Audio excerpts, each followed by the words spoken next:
Pessoal, antes de começar nossa aula, já vou deixar aqui aquele recado para vocês. A gente está rifando no nosso canal um MacBook Air M1. Isso mesmo, pessoal. Um MacBook Air M1 custa R$ 10 cada número. O link está aqui embaixo e você vai lá dar essa força pro canal, porque isso faz a gente comprar coisas bacanas para continuar essas aulas aqui, tá? E sem mais delongas, vamos para a nossa aula. Meus queridos, chegou então, né, o grande dia, exatamente. A galera aí tá com muita dúvida com relação a essa atividade e hoje a gente vai gravar aí um videozinho dando uma explicação sobre o que eu entendo, sobre qual é o meu ponto de vista. Não sei se tá assim correto ou errado, mas acho que vai ajudar vocês a entender um pouquinho mais do que eles estão pedindo aqui. Bom, eles deixaram aqui um diagrama de classe pra gente, é óbvio que só tá o nome da classe, né? Não tá nem os métodos especificados e nem esqueci o nome da outra coisa, mas enfim, não está especificado aqui também. E aí pediram pra gente, né, descrever uma lista de use case correspondente a esse diagrama e para cada funcionalidade também considerar um relatório aí, né? E aí muita gente ficou travada nessa palavra relatório, né?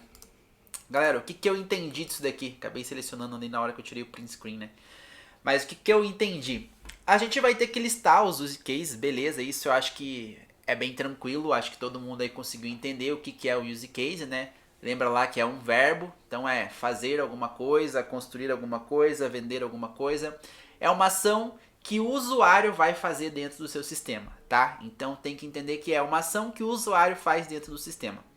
Não só o usuário, né? O professor citou nas aulas lá que pode também ser aí o próprio sistema fazendo uma própria ação. Citou o exemplo lá do caixa eletrônico, em que quando o cliente faz uma ação, o caixa eletrônico faz uma ação lá no saldo da conta dele. Então, são ações aí que o sistema pode estar fazendo, né? Galera, eles falaram muito sobre que tudo isso aqui é muito relativo, é conforme cada um tem a sua mentalidade, tem o seu pensamento e sua forma de pensar aquela solução, aquele problema. Né? Isso faz parte do engenheiro de software, digamos assim. Então, baseando nisso, não precisa ter muito medo do que vocês vão fazer, tá? Porque eu acho que não vai ter assim muito certo e errado dentro dessa atividade, desde que você realmente coloque ali o que é o use case. Agora, se você vai listar 100 use cases, se você vai listar 10 use cases, eu acho que isso não vai ter tanto problema, desde que você liste use cases, né? E aí eles trouxeram aqui o exemplo de simulando mais ou menos uma biblioteca, né?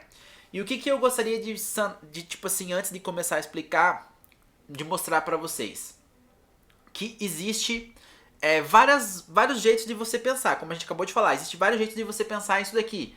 Então, eu posso pensar em colocar como use case cadastrar livro, atualizar o livro, excluir o livro e bom mais, né? Enfim, é o CRUD, né? São 4.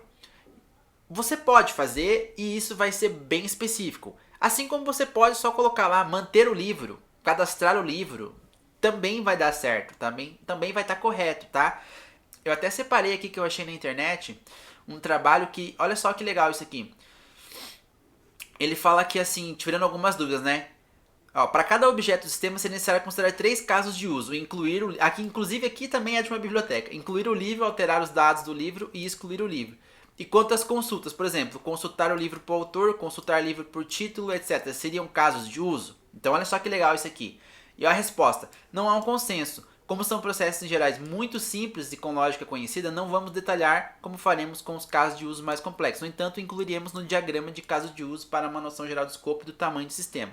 Então, para listar, às vezes não é tão necessário você listar tudo. É isso que eu estou falando. Não precisa, às vezes, você, meu Deus, pensar em milhões de coisas para listar aqui. Então, liste aquilo que você acha considerável que o teu cliente lá, que o seu usuário vai fazer dentro do sistema. Ele vai cadastrar um livro, então ele vai cadastrar o livro. Ele vai ter que alterar o livro, beleza, ele vai ter que alterar o livro. Ele vai ter que cadastrar um autor, vai ter que cadastrar autor, vai ter que cadastrar a editora, tá bom, coloca. Mas eu acho que assim, se você colocar, por exemplo, cadastrar o livro, você já vai estar englobando praticamente tudo isso daí também, beleza? Ou manter o livro, que é uma palavra que eles usam muito aqui nos diagramas de use case também, que o manter meio que ele já engloba o CRUD dentro dele, tá? Então já é o atualizar, o cadastrar, o deletar, beleza?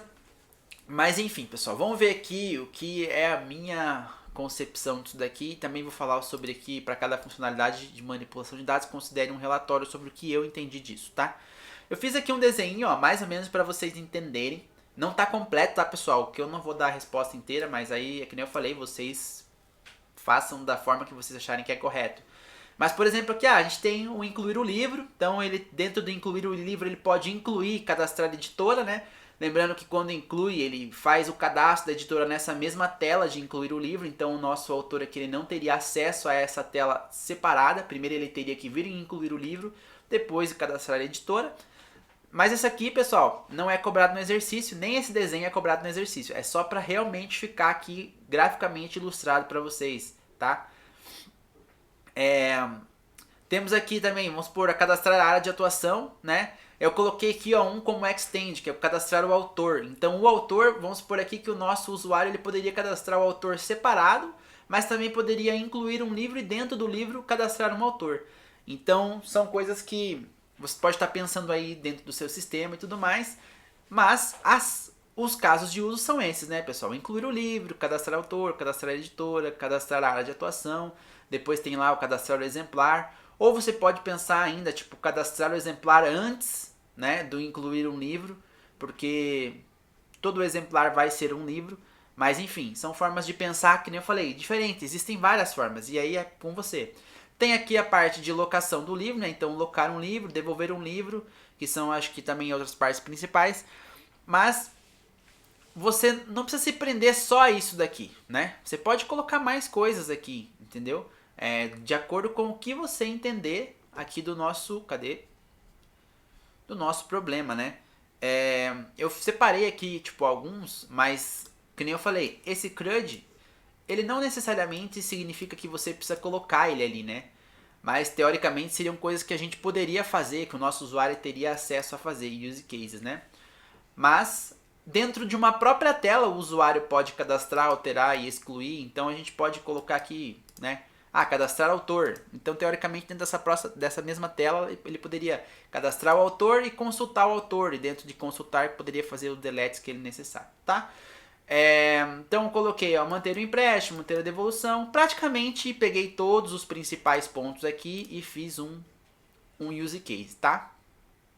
O que é interessante você fazer aqui, pessoal? Uma coisa que é interessante, que aí vem o que eu acabei de falar também, que eu até deixei em vermelhinho aqui, ó. Só devemos mostrar no diagrama de casos os usos das ações feitas pelos atores, tá? Os casos de uso das ações feitas pelos atores.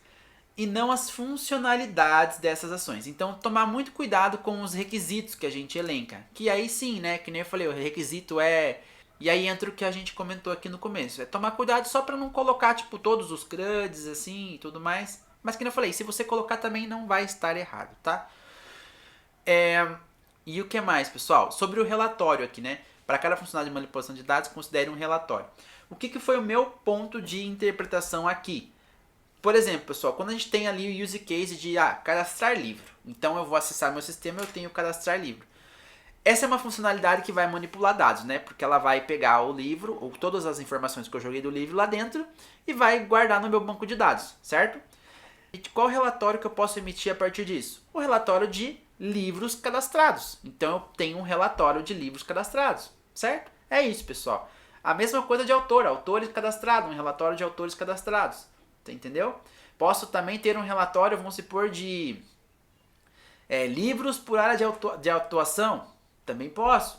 Posso ter um relatório só de editoras. Posso ter um relatório de livros por editoras. Né? Enfim, são várias coisas que vocês podem colocar como relatório também. E que nem eu falei, pessoal, não tentem englobar o mundo, porque não vai ser possível. As possibilidades aqui são praticamente infinitas. Mas como... vai muito da mente de cada um, o que vocês entenderem provavelmente vai estar certo, tá bom? Não se preocupem com isso.